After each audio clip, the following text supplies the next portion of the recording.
Hello and welcome. What's up, turds? Hello and welcome and welcome and hello. Hello and welcome. Welcome and hello. Thank you for tuning in to Un Poco Mas special live edition, guys. Wanted to come at you on a Wednesday evening. It is September 6th, 2023. It's 6:30 p.m. out here in beautiful sunny Los Angeles. If you are watching this on an instant replay, um, today I want to talk with you, of course, about the SoFi stock. Ticker symbol is SOFI. Um, Guys, we have just one of those days. It's absolutely typical SoFi. The market was getting hammered today. More concerns about inflation, a huge amount of concerns about the economy in China, how that's going to bleed over and affect us. Not just that, more saber rattling around Taiwan. Absolutely no end in sight to the war in Ukraine as talks sort of broke down between Erdogan and Turkey and Putin from Russia. I guess they met in Sochi or something, and they were trying to renew that grain deal. So we have a lot of, food insecurity issues, could be famine. It's like one thing after another, guys, just piling on the SoFi stock. PJ, great to see you. Appreciate those hearts. Love to see you. Princess J, my absolute number one supporter and my favorite person in the world. Point of fact. But in any case, guys, enough of my fawning over my beautiful girlfriend. Um, After all, I want to talk with you about SoFi, not just my fifis. But guys, the freaking site was down. Virtually all day today. The invest portion. I guess banking was working and stuff, but I still haven't got a real coherent explanation. Hey, Jay Nelson, what's up, buddy? Um, haven't got a good explanation from SoFi as yet. Of course, I was angrily, firing off chat requests to their, support and just, the last time this happened, SoFi came out and said, we're going to be transparent, we're going to keep you informed. And I just haven't seen anything like that. I still don't know what happened. I still don't know if it's going to be resolved.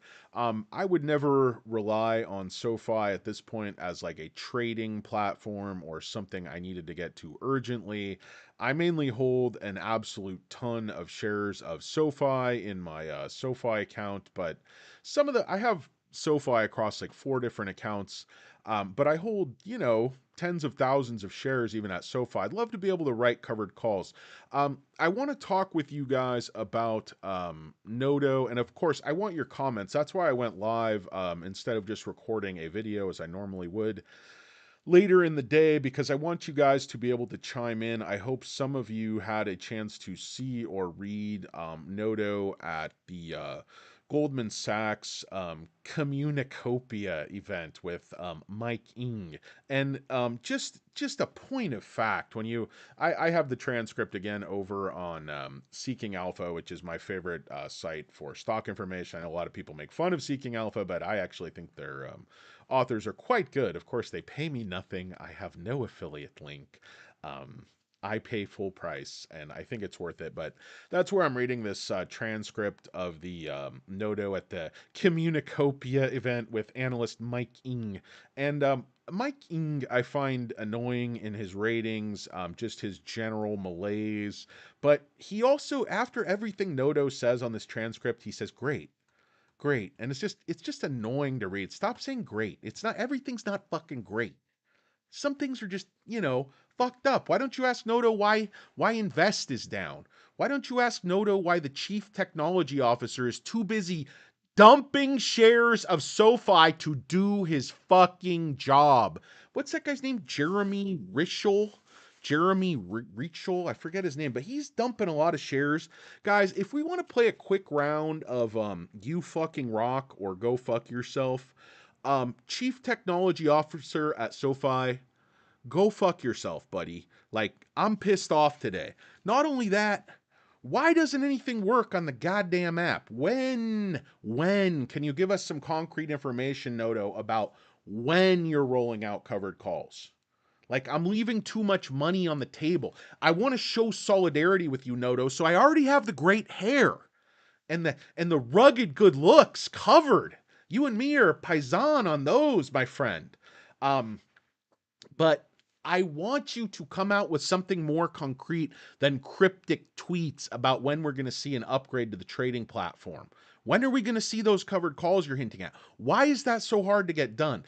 And there's some very revealing information in this transcript, which I already knew because I'm, 8 steps ahead of you turds, but Noto is doing this on purpose. They're keeping things very simple on purpose. They want you to get your money right. They don't want you to be out there buying a lot of complex, option spreads and these different things. That's not what SoFi is about. They want very beginning novice investors to feel comfortable. But I would say covered calls are not a risky product and they're relatively simple to understand. And SoFi customers are not idiots. I call this investing platform Crayola or an easy bake oven. It's like, oh, don't burn yourself on the light bulb, Susie. Let Susie burn herself. Let her learn a lesson. Put some ointment on it. She's not gonna die. It's not gonna become infected. Let these kids play with fire a little bit. You got to let your customers, give them a little bit of rope.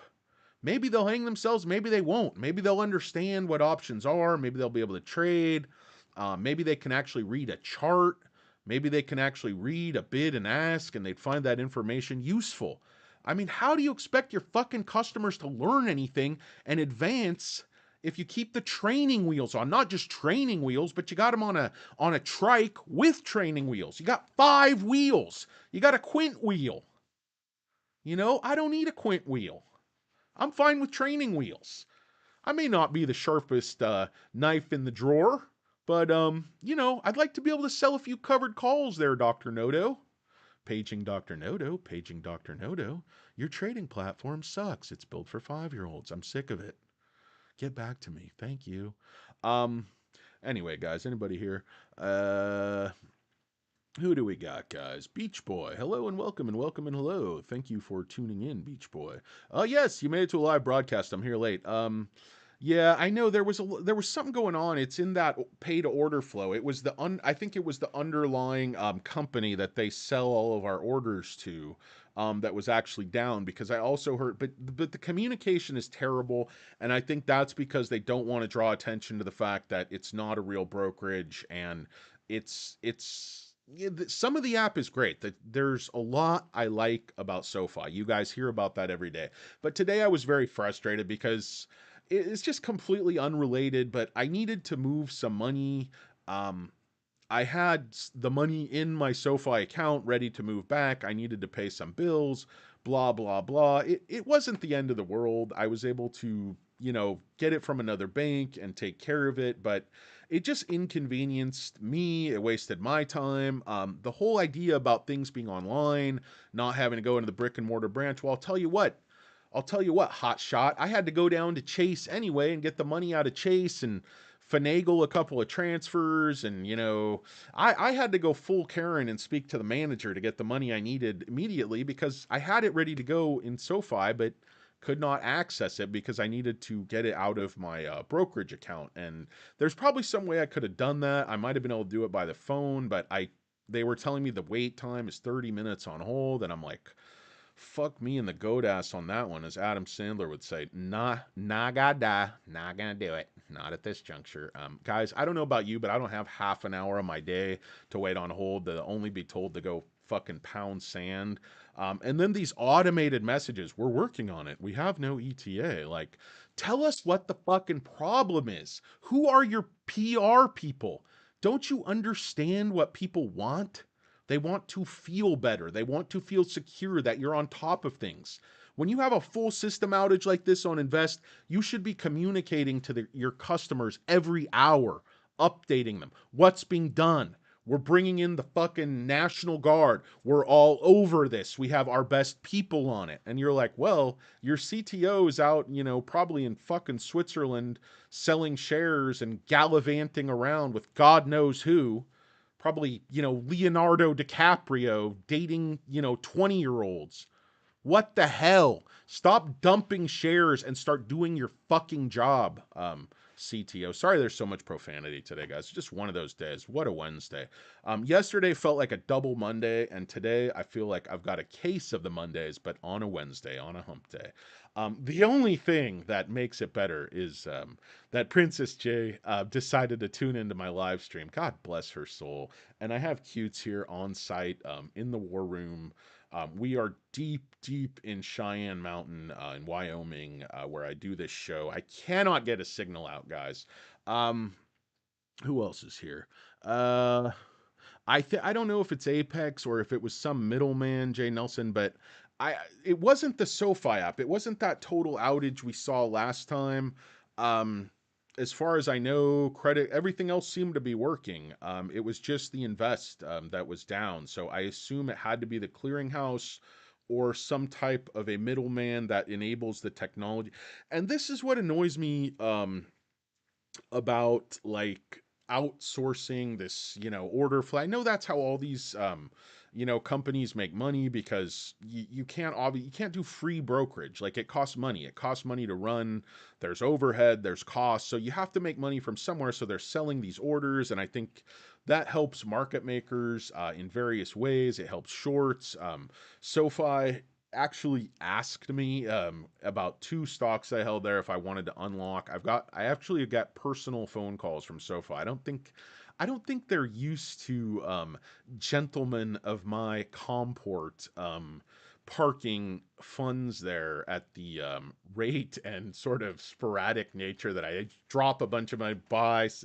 It's like, other than my SoFi shares, which is just my core position, I've used SoFi to buy some weird things like I have an absolute shit ton of GMDA shares there right now. I'm like, I was surprised they even offered that stock, but it wasn't technically a penny stock. So I just, what if that stock mooned and I just happen to have those shares parked there on a lark because I'm, a lazy Topolinsky and I didn't move them into a proper brokerage with backups and, that actually runs their own shit. Like, JP Morgan probably isn't the best app in the world. It's not the sexiest app, but God, the thing's reliable. Like you put your fingerprint in, and boom, you are trading any stock you want. And I happen to be of a certain stature where I am a private bank client, so I have a special number and all that good stuff, and also local people to help me so I can get through right away. But so far, it's just no dice. Like all they have, even on the chat, is an automated response. We don't know when, they don't even tell you the nature of the problem. It reminds me of Margin Call, as Jeremy Irons was like, just use a clear voice and tell me the nature of the problem. Speak as you would to a 5-year-old or perhaps a golden retriever. Like SoFi, tell us the nature of the problem. Tell us you're working on it. Assure us that it won't happen again. And maybe that explains it because it's a third party issue contractually or something. They couldn't get into it, they couldn't disclose it.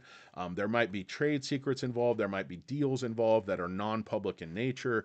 I don't know, guys. I'd have to confess, I'm not, really up on the inner workings of how these payment for order flow companies, I know basically how they work, but I don't understand what would cascade this and make it go down that then they wouldn't feel comfortable at least talking about. Because I remember the last time SoFi was down like all day, people were so pissed off, and it was like, it wasn't, people do understand outages. Like even JP Morgan that I've been with for many, many years has gone down. Like their app has gone down for an entire day. um, but they really ramp up the phone support in those instances, and they ramp up the communication because they know what they're doing. Like SoFi is a little bit of a younger company. The management team, while very good, I think is green, and I don't think they understand the first rule of crisis management is sort of, communicating with people, reassuring people if you leave people not knowing what the hell's going on, you're going to cause a bunch of, fear, uncertainty, doubt, panic. Things are going to start spreading. People are getting angrier and angrier because, 12 hours have gone by and you still don't know what the hell's going on. And you have, management talking at a technology conference. And as you go through this transcript, they're talking about what a great technology company they are. But, it's not reflected in the communication. It's not yet reflected, I believe, in the app. You own Galileo, you own Technesis. You're pitching your technologies to major financial institutions in Latin America and North America. You're talking about some of the major banks that Noto's saying they're talking to in this transcript. I know I'm going on and on, guys, and that's just my way. Feel free to go eat your dinner, come back. I'll probably still be rambling and not even going through this transcript, guys. But no, I really would like to get through this transcript. There's 20 of you guys watching, 24. Your average view duration is low. You guys are bailing out on me. But let's get to this talk, guys. I don't really have that much else to say other than short today, guys. Shorts were reshorting. They were reshorting, borrowing 2.28 million shares, returning 700,000, 1.6 million net borrowed, guys. When you talk about 24 million shares volume, 7% of the entire churn was reshorting. And that is quite significant, guys. So taking a look at the short overview, we can see that tick way back up. This shows it going down, but it was actually resharded today. Um, Estimated short interest on the free float is still 13%, though shares on loan continue to plummet, leading me to believe that a lot of this shorting is hedging. I think people are getting worried about SoFi. I think people are getting worried about recession. People are getting worried that inflation is stickier than people thought. That money is going to flee to these high bond rates. I don't know. There's all kinds of things going on, the geopolitical stuff, but I just think market makers are really hedging their bets even more so than usually, and that's why the short interest remains of free float remains quite high, while free float on loan, shares on loan, utilization and stuff has plummeted. I mean, look at the days to cover, guys. This was at 7 back in May. It was at well over 6 in June, and now days to cover is like 1. So, you know, it's an absolute the institutions are getting more and more conservative. I think they're flipping around that $8.13 mark from short to long. But I think they're also taking the opportunity to say the economy's showing weakness. There's plenty of room for FUD. They know the third quarter is not going to look that great. They're sandbagging everything for that gap net profit in the fourth quarter. I think third quarter customer acquisition costs are going to be up.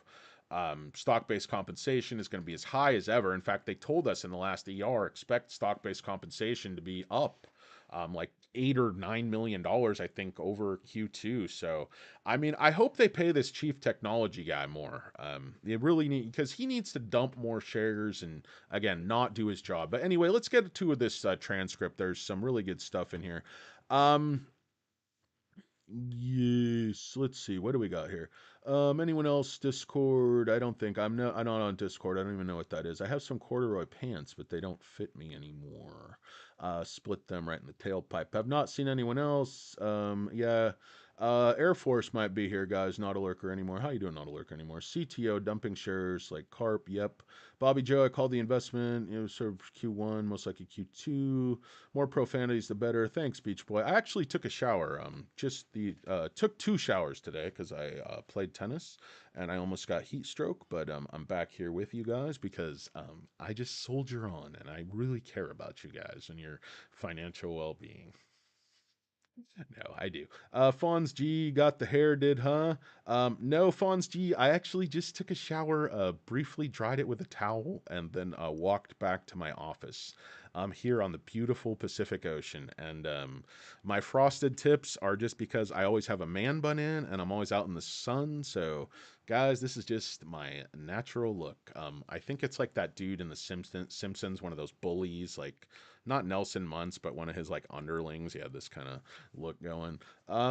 Yeah, I do have a JP Morgan private bank, not just private client, but private bank. So But anyway, guys, he's on late. Yes, I'm on late. Ramble away. I am gonna do just that.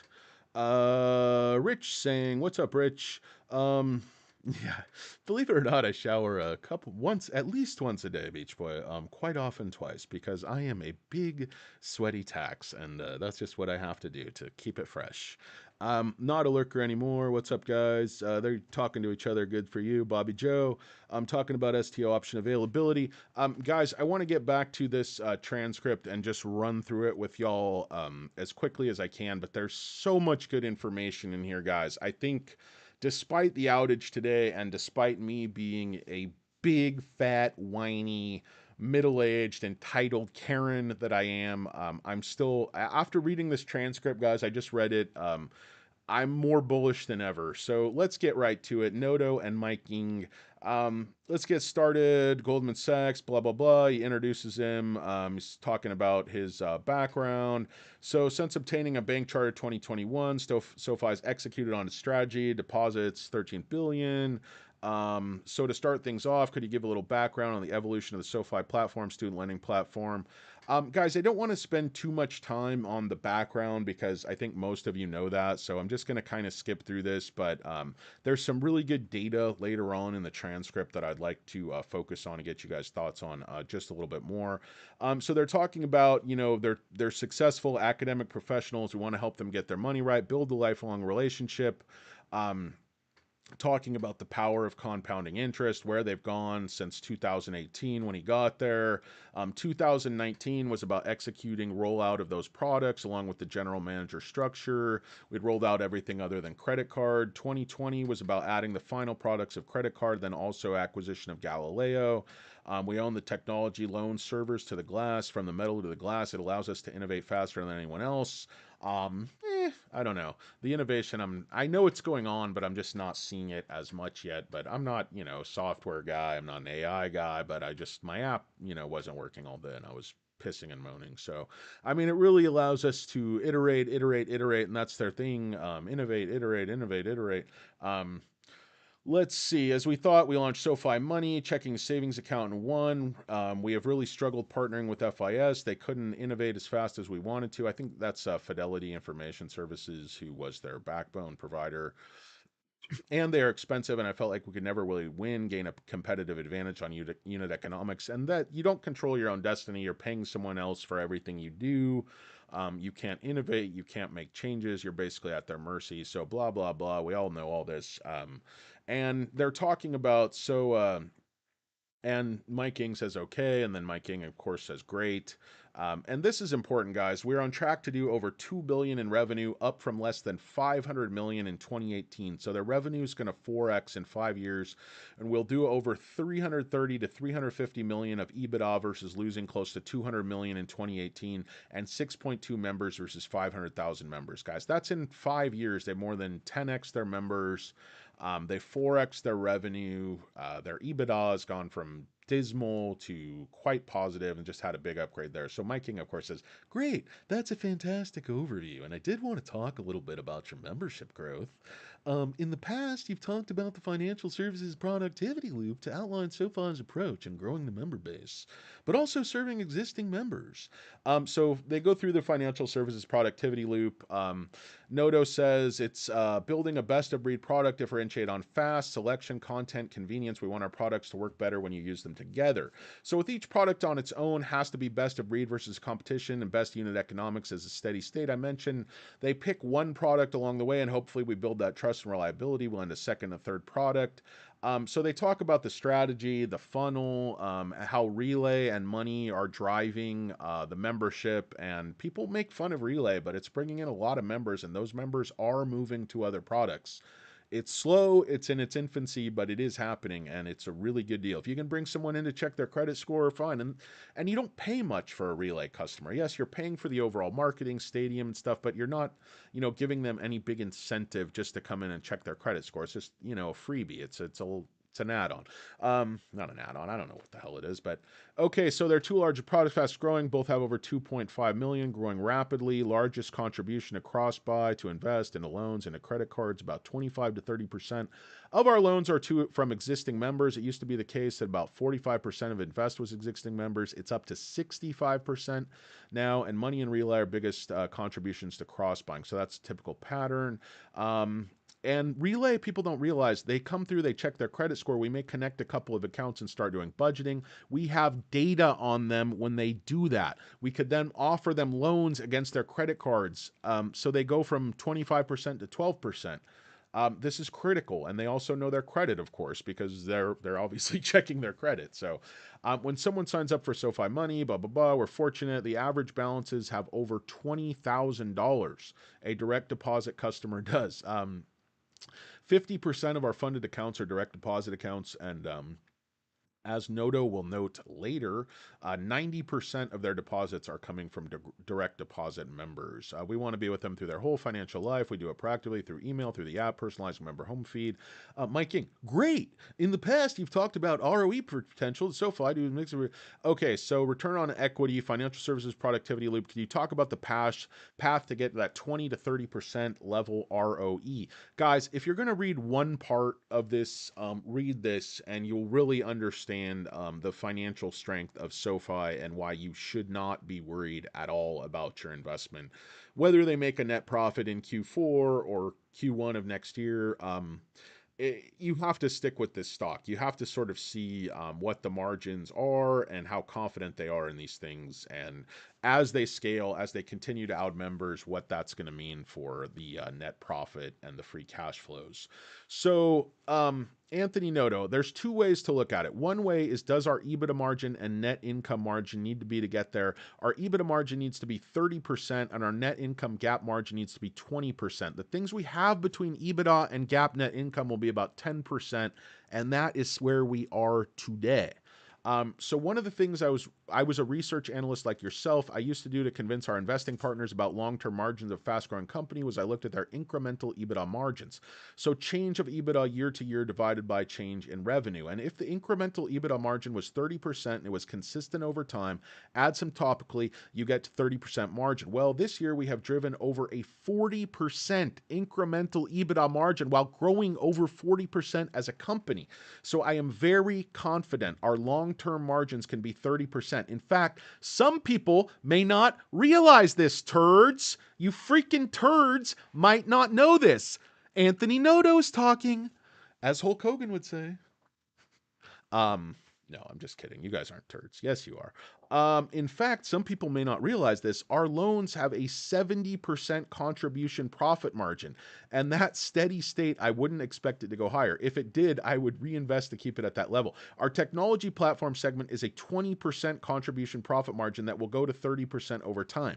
Our consumer products margin, though, our financial services product margin with our CP is negative. Second quarter, we lost $4 million in contribution profit in that segment. In Q1, we lost 24, and in Q4 2022 lost 45. So that improved from 45 to 4 over just 2 quarters. It was largely driven by money, that improvement. In that segment, we said we have contributed profit positively at the end of the year. That's with us losing about 115 million in unprofitable businesses, that if they went away, our total contribution profit EBITDA would be 150 million. So they could make a profit last quarter, guys. They would just have to jettison a lot of these businesses that lose money and give up on the future, and that would be incredibly stupid. So stock-based compensation's high. I have a lot of gripes. I have some gripes, but if you keep your eye on the prize and look at the big picture and look at what they're building here, guys, you will probably go from 6 to midnight, if you know what I mean, as an investor. So that incremental margin I was mentioning of 40% this year, that's with that investment and credit cards still existing. So the 40% incremental margin is with these businesses that have been losing money most all the year, but should be making money in Q4. So I feel really confident 20% in our long-term margin on EBITDA basis. I know our equity base and where our revenue will be in the next several years, and so getting to 1 billion net operating profit after tax is something that would take us a while to get there, but when we do, we would be at a 30% ROE. I think it will take them quite a while to get to 1 billion net operating profit after tax. The other way to look at, and I could do some math on that and get back to you when I think that's going to happen, because I do have these models. I tend to not share them with you guys because you are a bunch of turds, and that is my proprietary information. And there's going to be so many people that are going to like look at the math and look at my assumptions and sort of nitpick, and that's fine, guys. I mean, I could throw it out there, but it's very hard to explain unless you understand math at sort of a deep level. This it's not like I'm not just it's not how I do charts like a 5-year-old with a crayon. It's real stuff. That's how I really pick stocks. Our bank has been over 20%, and our tech platforms are really uses very little equity at all, so its ROE is well in excess of that 35%. So we are on our way there, and you can approach that two different ways. Mike King, of course, says great, and that's a good segue into our next question, which is really about the success that you guys have been able to achieve today, right? You are a one-stop shop for financial services, been operating through really volatile times. Volatile, I tell you, volatile. Oh boy. Could you talk a little bit about the product development, your process innovating through this period? Been EBITDA positive, blah, blah, blah. Yeah, I think our innovation process in two ways. One is product experience. It's a core value proposition. The second is our financial productivity loop. So they have to look at innovation from the customer lens and through the company's lens in terms of making money. He was at Twitter, saw a lot of direct consumer technology companies, social media, and otherwise have built a big audience. Then they figure out the financial model later. So they build a huge audience, then they figure out how to monetize. Well, in the financial services industry, they're one and the same. The product by itself is financial in nature. So when we architect it, we have to differentiate it versus other products that a consumer would care about on those factors of choice. But we also have to architect it right in unit economics from day one, because if we don't, we'll just the magnitude of losses we'll have beyond customer acquisition costs and beyond building that audience and what customer base gets exacerbated on a factor of 10. And so for each one of our products, we look at the competitive set. We try to differentiate on fast selection, content, and convenience. We want to make sure the product appeals to a specific person. So I will take Invest as an example. Guys, don't go there with Invest anymore today. I don't think anybody's here. Is anybody still watching? Is this thing still broadcasting? Um, we'll listen to the rerun. Good night. Keep it all. Thanks, not a lurker anymore. Appreciate you stopping by. Have a good night, buddy. And I've seen not a lurker anymore commenting before, so good to see you guys. More shirts are going out, guys. Give me a comment if nobody probably got a shirt yet, but you guys should start getting them very soon, the next couple of days. Um, Throw out a comment on my next video or whenever you guys get a shirt. Snap a photo of yourself in your Danny Deal shirt. The chicks dig it. At least that's what Princess J says, but she may be lying. I don't know. She's a great actress, I think. No, she's not. She's wonderful. At the God, I lost my place, guys. Rambling. My brain is dying. I haven't eaten since breakfast. I am a Topolinsky, so I need food almost constantly. Cutes is snoring down there. I think she just farted. That's a little TMI. Sorry about that, guys. Let me get back on task here. I don't think anybody's still watching. There's 25 of you. Okay, so there are a few people watching. Hey, Turd, what's up, David? Listening. Thanks, JK. Appreciate you being here. So there are still a few people. Let me get through the rest of this transcript, guys. I'm not even halfway through, but this is one of the most important things. So they're talking about iteration. The product started very simple, and this is key, guys. A lot of people are asking, why is Invest this way? Why is it so Crayola? The product started very simple, going after novice and beginning investors, and we iterate like crazy across fast, selection, content, convenience, over and over. I don't really see that in the Invest side. I'm not seeing all that much innovation. Oh, you let people sell calls, which is stupid anyway. Like, that's not getting your money right. Like, selling calls is, or I mean, buying calls, excuse me. Buying calls is stupid. Selling covered calls is smart, but they don't let you do that. So how's that getting your money right, Dr. Noto? Paging Dr. Noto. Covered calls. When are they coming? Give us a date. At the same time, we're improving monetization of that account. We're improving variable costs of that account. Consumer acquisition side, we're fine-tuning what segments we go in, what channels, what language, with what offers. And so 6.5 years later, we're sort of experts in differentiating on the consumer side of the equation, really marketing an acceptable cost and delivering a great lifetime value. Marketing costs still very high. $300 per customer, sometimes $350, depending what quarterly. They've come down a bit. I think it was like 285 or something. But we have a core value called learn, iterate, and then shut up. We have a core value called learn. I hate stupid. I know corporate people have to talk like this, but learn, iterate. Like you're not Tesla. It's like, oh, we're going to use AI to give more people loans and be more diplomatic. But no, you're not. You use credit scores. Use the fucking FICO just like everybody else. Stop trying to blow smoke up my ass and tell me it's raining. Or no, that's pee on my leg. So invest. We're the only place you can buy single stocks without commissions. That's not true. Fractional shares. No, lots of people do that. We pioneer without commissions. No, you didn't. We have 6 of our own ETFs, which are not that great, and nobody buys them. SoFi's ETFs are specifically built for our members and their needs.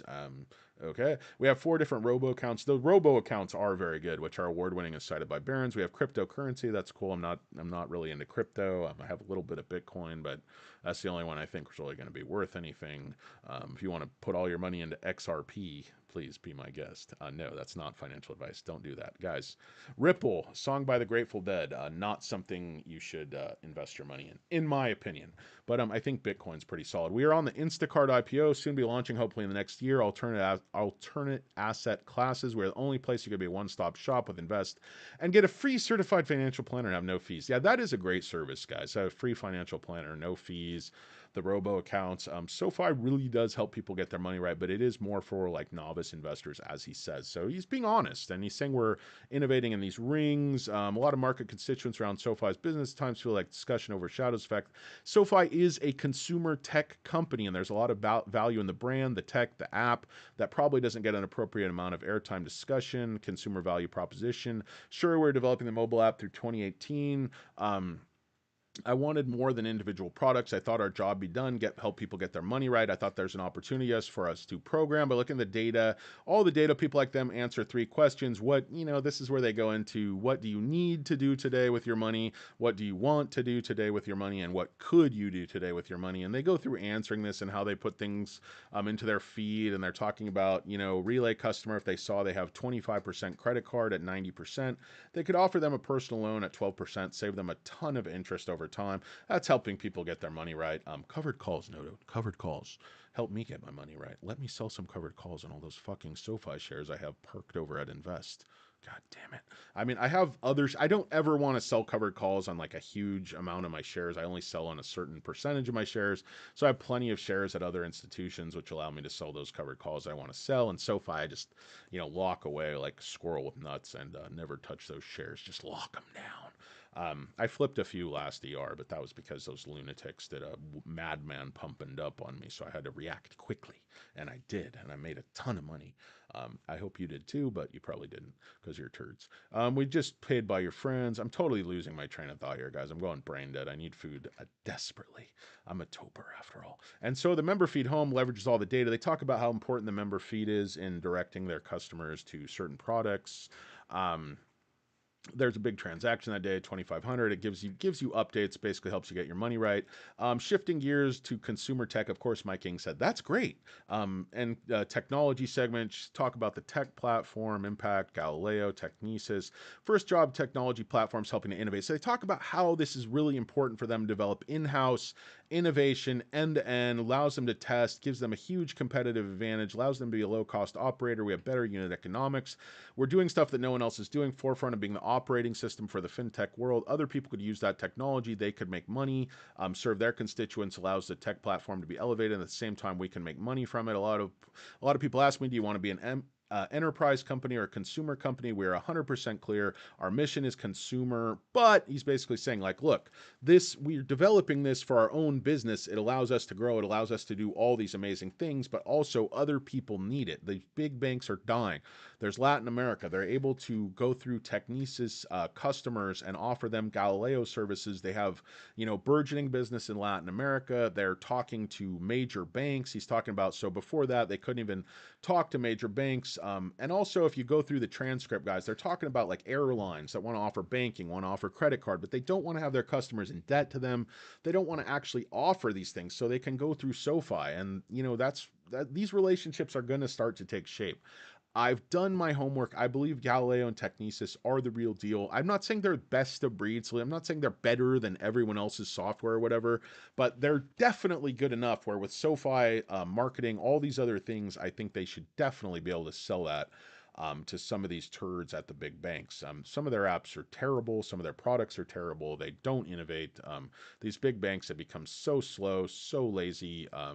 They're way behind the times. And again, 2018, we built our strategy. 2019, he presented the board, launched the products, and I literally said to the board, it's a matter of if, not when. This is they're talking about SoFi Stadium, how they made the decision. So Noto came in 2018.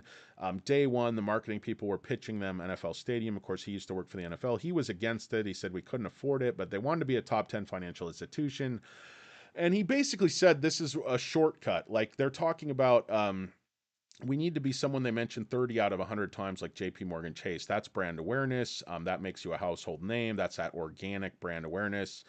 Well, at the time, 2 people out of 100 mentioned SoFi, but 30 out of 100 mentioned the top 5 banks. I know SoFi has gone all the way up almost to 10% in that organic name recognition, but they saw the stadium as an opportunity to basically get that done much, much faster. He's talking about how there's 4 to 6 primetime NFL games, 20 million unique viewers on each game. The only way to reach that many people would have been Desperate Housewives or Grey's Anatomy in 2002 because nobody reaches that. So they're talking about reaching 80 million people, and they were sponsoring things like the X Games, US Open Tennis, US Open Golf. They were spending 20 million on that stuff, and they weren't getting any exposure. They weren't getting anything out of it. So he thought to myself, we can move that 20 million from these inefficient things that only reach 15 million people the entire year to reaching 20 million people per game, at least 4 to 6 times per year. And then you get into like the Super Bowl and playoffs. You had Rams and Chargers in the playoffs. Rams won the Super Bowl, so they got way, way more exposure than that. What they didn't realize at the time, Monday night, SoFi Stadium week 1, the audience is coming back week 2. So I hear the name SoFi Stadium 15 times during the broadcast. They come, they may not know what we do, but they certainly basically know the name. He's talking about, why he thinks it was controversial, but a good investment. Talking about 6 shows, Taylor Swift, Olympics opening ceremony, that wasn't in the contract. The World Cup, that wasn't in the contract. So it was a big bet, but it was a good bet. Q2, we mentioned seeing the compounding effects, SSPL flywheel happening, sitting here in Q3, what's happening even better.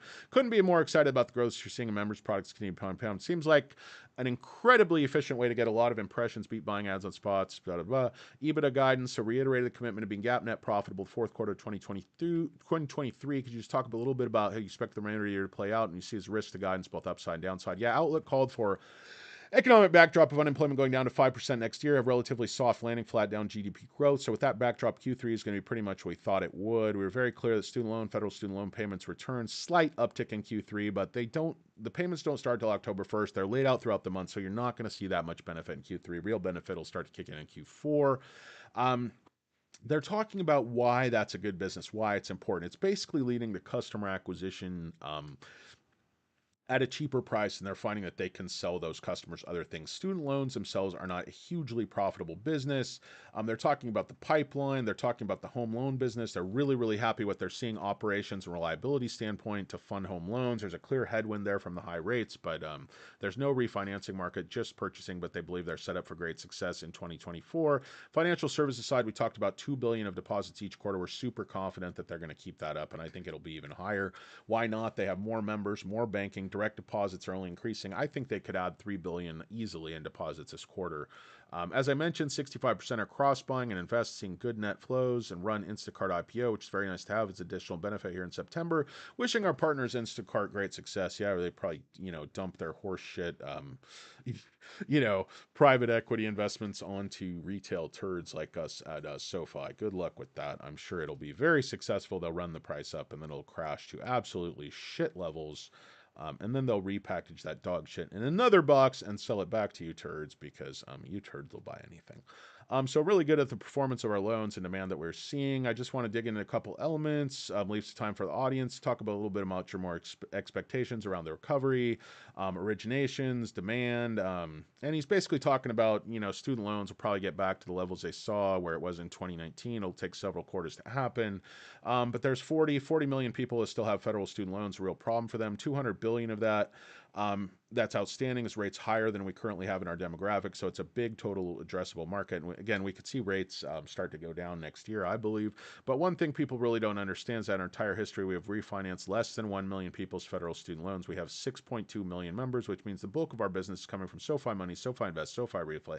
So the student loans are really an overblown part of the company. They've only done 1 million refis there. They do more personal loans.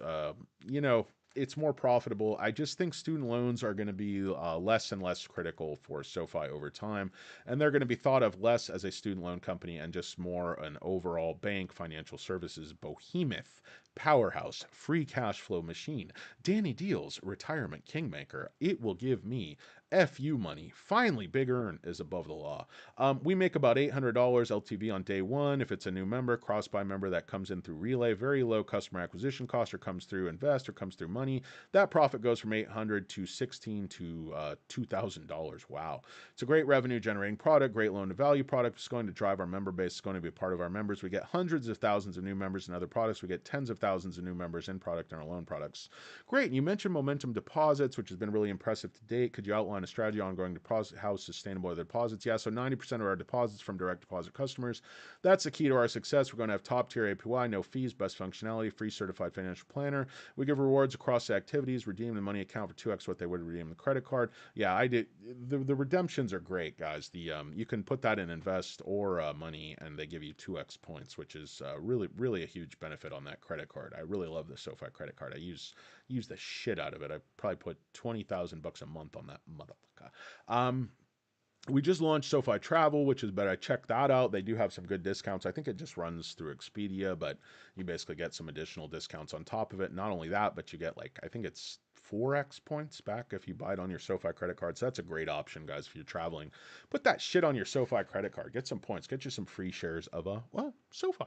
So we're helping people use their money in the way they want without paying us anything. We're giving them maximum value as Fed funds rate go down. They talk about what they can do with their margins. Because we're a bank, we charge an APY that helps us fund our loans, about 200 basis point margin. We could bring the APY down when the Fed funds go down, leave our loans where they are and expand that spread to 300 basis points, or leave it where it is and gain a massive market share because no one else can actually fund APY where we can. We have a huge competitive advantage because we have the origination product and the deposit product. So in a world where rates go down, we're only going to increase our market share or increase our spread, or probably both, which allows us to invest more money in acquiring even more customers, and we're acquiring them a great loan to value and 12-month payback now. So they've already made that customer acquisition cost in the first year, and they'll have those loans way longer than that. So it's going to be a profitable customer even without cross-selling, and we are assuming cross-selling will kick in even more and more over time. The share we're taking share from the top 5 banks in the country.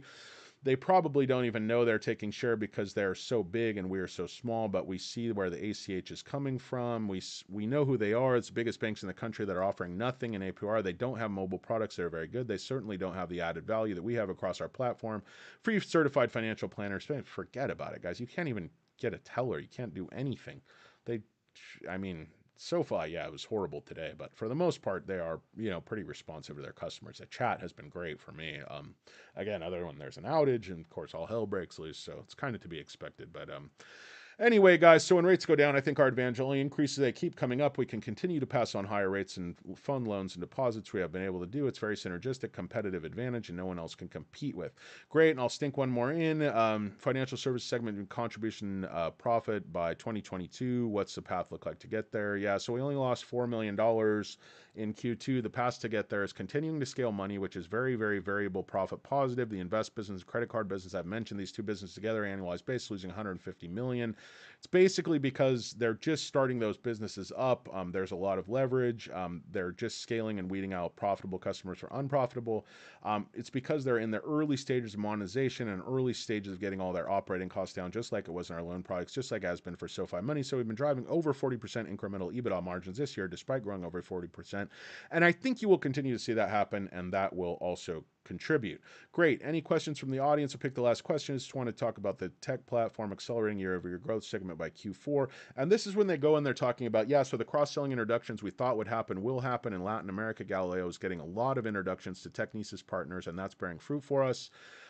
What's been surprising, Galileo platform 2 years, but Texas really getting into major conversations with big banks in the U.S. But the big banks have started to do more RFPs, which is requests for proposals for doing modern technology. And they've driven by just a wave of technologies challenges for them managing real-time assets and liabilities. Been invited to those RFPs, and we have been invited to those RFPs because the core technology in Technesis. But we've also gotten into those discussions, been able to explain our capabilities. Big banks are just as interested in our processing of Galileo now, or the APIs from Galileo, and those introductions wouldn't have happened without Technesis, wouldn't have happened before.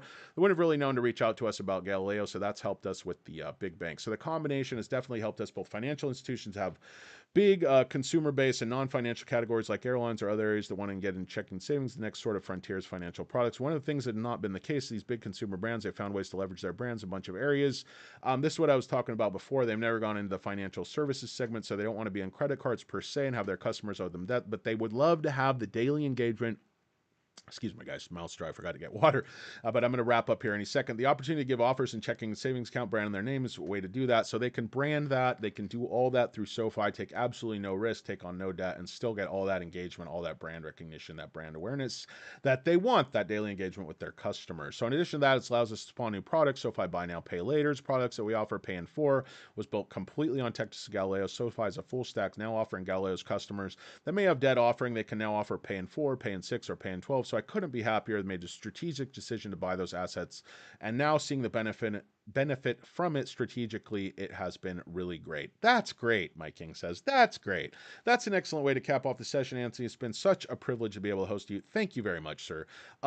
Anthony, the privilege has been all mine, guys. Again, I know that I blabbered and stammered and sped my way through that Micro Machines style. That guy with the mustache who looked kind of like Luigi. But guys, that's the Communicopia Goldman Sachs transcript. Lots of exciting stuff. Incredible confidence on the margins. They're actually much better than most people thought. They didn't get into defaults. I don't think defaults are skyrocketing or anything. I think they're basically stable from where they had been, but the stock went up a penny after hours, so it's sitting at $8.55. Still right in that channel, right in the meat, right in that meaty area, right in the taint between 8.13 and $8.91. If we break down $8.91, we're going to go quickly to $10, but I just want to hold support at 8.13 for now because the market looks really shaky right now. Futures are just slightly red, but I expect we might see a bit of a recovery tomorrow. But again, guys, look, they're killing all these options at 8.50 and 9. So this is back to the old deal where they short. You see these call options come in, they short the hell out of the stock, and they just kill those options, and they worry about figuring out the short later because they know you guys trade in and out like hamsters on crack and are very easy to manipulate. So they take advantage of you morons, and that's why I'm here to try to not let that happen. But guys, I've been going on forever and ever. My name is Danny Deals. The show is Un Poco Mas. We try to give you just a little bit more for Hurricane Lopez and stock. Karen, who was at her biggest, most Karen-fied self, country-fried, Karen-fied self today. We would like to thank you for tuning in. It's July 6, 2023. Topper time check is 7:22 p.m. out here in beautiful sunny Los Angeles. Hope you guys have a great rest of your night, and we will talk at you again tomorrow. Thank you for everything. You're very welcome, Michael Hamilton. I'm not sure if you're talking to me. Goodbye and adieu, adieu, adieu. Auf Wiedersehen, goodbye. Esta loco. Yeah, I'm crazy, and then your name's 2 letters. What the fuck? You're a little bit out there yourself, brother or sister. I don't know. Your picture's too dark. I can't see. You look like you might be like the lead singer from one of those Christian rock bands. And then estoy aquí. Thank you for staying with us, Bobby Joe. Appreciate any of you guys who stayed here. Thanks a lot, guys. You guys are awesome. There weren't that many of you, but you are Turd Army strong. You guys have a good night. I'll talk at you again later. Peace. Un poco. Danke. See you later. Karen says hello, Beach Boy. Karen says hello. Sleeping with the fishes. You have to hit this twice. You have to hit it twice. It always confuses me. You guys, peace.